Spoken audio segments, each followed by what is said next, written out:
Hello guys, welcome back to our channel. ये है मेरा दोस्त अस्मित और ये है शुभम। और आज हमारे चैनल पे हमारे साथ हैं हमारे स्कूल के महेश शर्मा जी सर। तो आज हमारे स्कूल के कुछ बच्चे उनसे सवाल पूछेंगे और महेश शर्मा जी सर को उनका जवाब देना पड़ेगा।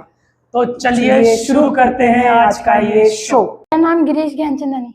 सर, अगर आपको 5 करोड़ रुपए मिले तो आप क्या करोगे? 5 करोड़ रुपए मिले तो मैं क्या करूंगा?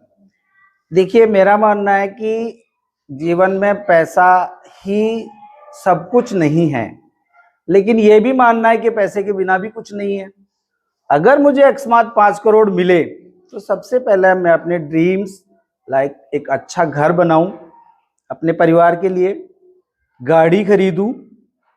लेकिन अगर मुझे इन्वेस्ट करना पड़े तो मैं शिक्षा पर ही करूंगा। मैं चाहूंगा कि एक अच्छा स्कूल खोलूं, स्कूल खोलकर जहां बच्चे पढ़ते हैं जिनको शिक्षा नसीब नहीं है या अच्छी स्कूल में नहीं जा पा रहे हैं, उन बच्चों को मैं अपनी स्कूल में एडमिशन दूंगा और उन्हें फ्री ऑफ चार्ज पढ़ाने की कोशिश करूंगा। Good morning sir. Good morning. Sir, आपने टीचिंग का फील्ड चुना या फिर पहले कोई और फील्ड का था आपका मोटिव? तो फील्ड चुनने से पहले आपको देखना पड़ता है आपकी एबिलिटी। मैं जब शुरू में जयपुर आया तो सोचकर तो ये आया था कि वहाँ चल के कुछ जॉब करना है, लेकिन जब यहाँ बहुत सर्च करने के बाद, बहुत तलाशने के बाद मुझे कोई जॉब नहीं मिली, क्योंकि जयपुर मेरे लिए नया शहर था। जयपुर के बारे में मैं कुछ भी नहीं जानता था। बड़ी चौपड़ कौन सी है, छोटी चौपड़ कौन सी है, एवन कुछ भी नहीं। बहुत सोचने के बाद मेरे मन में आया कि मैं पढ़ा लिखा हूँ, कम से कम पढ़ा तो सकता ही हूँ, इसलिए मैंने टीचिंग शुरू की। और जब शुरू की तो बस इसका ही होकर रह गया, क्योंकि मुझे बहुत मज़ा आता था। कमाई बहुत ज़्यादा नहीं हो, लेकिन जो कर रहा था उससे मैं बहुत सेटिस्फाइड था। आखिरी किड्स एकेडमी में आने से पहले कोई और स्कूल थे? हाँ, मैंने 2 से 3 स्कूलों में पढ़ाया। सबसे पहला मेरा स्कूल था मुकेश विद्यालय, जहाँ से मैंने शुरुआत की, और ये लगभग मैंने शुरुआत की 93-94 में। वहाँ मैंने कुछ समय के लिए पढ़ाया, हिंदी मीडियम था। उसके बाद महाराजा करके एक स्कूल थी, वहाँ मैंने पढ़ाया। उसके बाद मैं गया ML किड्स एकेडमी भानपुर कला, वहाँ 4 से 5 साल पढ़ाया। और उसके बाद बीच में मैंने बिल्कुल ड्रॉप कर दिया था स्कूल में पढ़ाना। मैं एज ए ट्यूटर ही पढ़ाया करता था, मैं ट्यूशन लेता था। बीच में लगभग 15 साल मैंने बिल्कुल ड्रॉप कर दिया स्कूल में जाना, लेकिन फिर से आत्रे में आया और अब यहाँ का आके यहीं का हो गया। मानसी मोटवानी। सर, आपको अगर भगवान 3 वरदान दे तो आप क्या मांगोगे? भगवान अगर मुझे 3 वरदान दे तो सबसे पहला वरदान मैं भगवान से मांगना चाहूँगा कि अपने माँ बाप की सेवा करूँ। दूसरा, मैं मांगूँ कि मेरा परिवार सुखी रहे। और तीसरा ये मानूंगा कि मेरे रिश्तेदारों में कोई बीमार ना हो, क्योंकि बीमारी एक ऐसी चीज़ है जिससे परिवार बर्बाद हो जाते हैं, घर बर्बाद हो जाते हैं। तो मैं चाहूँगा कि मेरे कम से कम मेरे जिनको मैं जानता हूँ उनमें से तो कोई भी बीमार ना हो। आपकी सेवा तो आप अभी भी कर सकते हो। देखो, अभी भी कर तो सकता हूँ मैं, लेकिन कुछ चीज़ों का मेरे पास अभाव है। कुछ मैं उनकी विशेष पूरी नहीं कर सकता जैसे माँ बाप चाहते हैं। माँ बाप केवल सिर्फ ठीक है कि आप उनके साथ रहो, साथ उनके बैठे रहो, ऐसा तो है नहीं। लेकिन माँ बाप ये चाहते हैं कि मैं कमाता भी रहूं और फिर उनकी सेवा करूं। लेकिन आज मैं इस कंडीशन में नहीं हूं कि मैं कमाता भी रहूं और उनकी सेवा भी कर पाऊं, क्योंकि अगर मेरे पास पर्याप्त पैसा हो तो मैं उनको ज्यादा बेटर तरीके से देखभाल कर सकता हूं। गाइस, मेरा नाम जतिन है। आज मैं सर से पूछने वाला हूँ एक सवाल। अगर आपको माधुरी दीक्षित के साथ किसी फिल्म में काम करने का मौका मिले तो आप कौन से फिल्म में?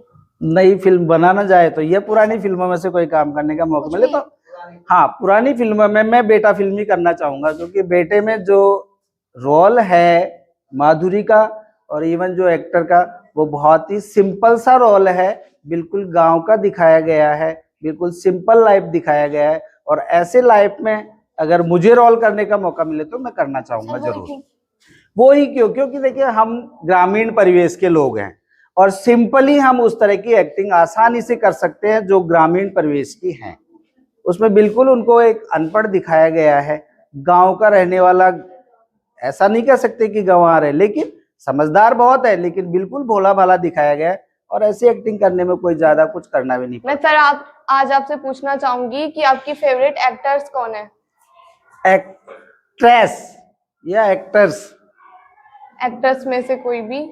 एक्ट्रेस ना, माधुरी दीक्षित मेरी सबसे फेवरेट है। क्यों?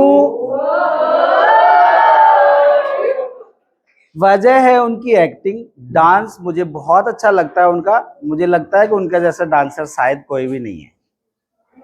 और सर आपकी फेवरेट मूवी? मूवी है मेरी फंटूस। अगर आपने किसी ने देखी हो तो, और नहीं देखी है तो देखने की कोशिश करना।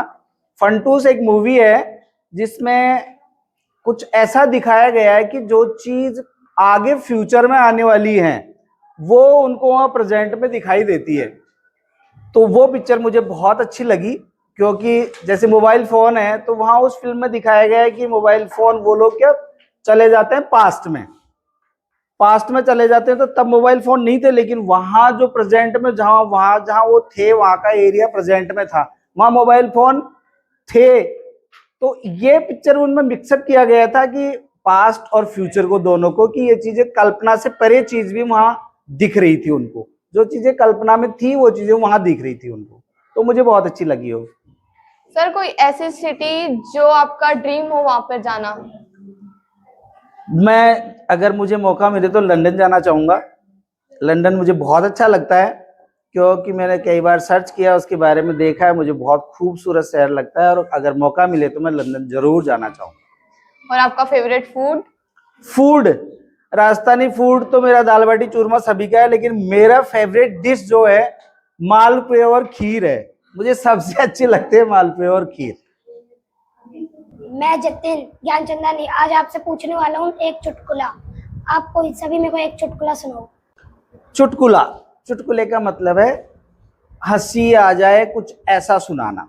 तो मैं एक चुटकुला सुनाऊं आपको कि गलता तीर्थ जो है हमारे वहां पर लोग बाग ज्यादातर नहाने के लिए जाते हैं, और हमेशा भीड़ भाड़ ही रहती है।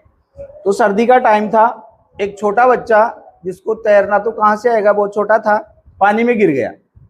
जैसे ही पानी में गिरा उसकी माँ जोर जोर से चिल्लाने लगी, बचाओ बचाओ मेरे बेटे को बचाओ। बहुत भीड़ थी लेकिन किसी ने हिम्मत नहीं की। थोड़ी देर बाद एक सरदार जी जो सूट बूट में थे वो वहां कूद गए। थोड़ी देर वो तैरते हुए गए, बच्चे को उठाकर वो लाए, उन्होंने लाकर उनकी माँ को दिया। माँ ने तो थैंक्स कहा ही, वहां खड़े लोग बागों ने भी कहा अरे भाई सरदार जी को थैंक यू बोलो, और उसकी माँ को कहा कि सरदार जी को कुछ इनाम भी दो, आपके बच्चे को बचाया है। हम में से तो कोई नहीं गए, लेकिन कम से कम इन्होंने हिम्मत तो दिखाई। लेकिन सरदार जी जोर से चिल्लाकर बोले, अरे पहले मुझे ये तो बताओ कि मुझे धक्का किसने दिया था।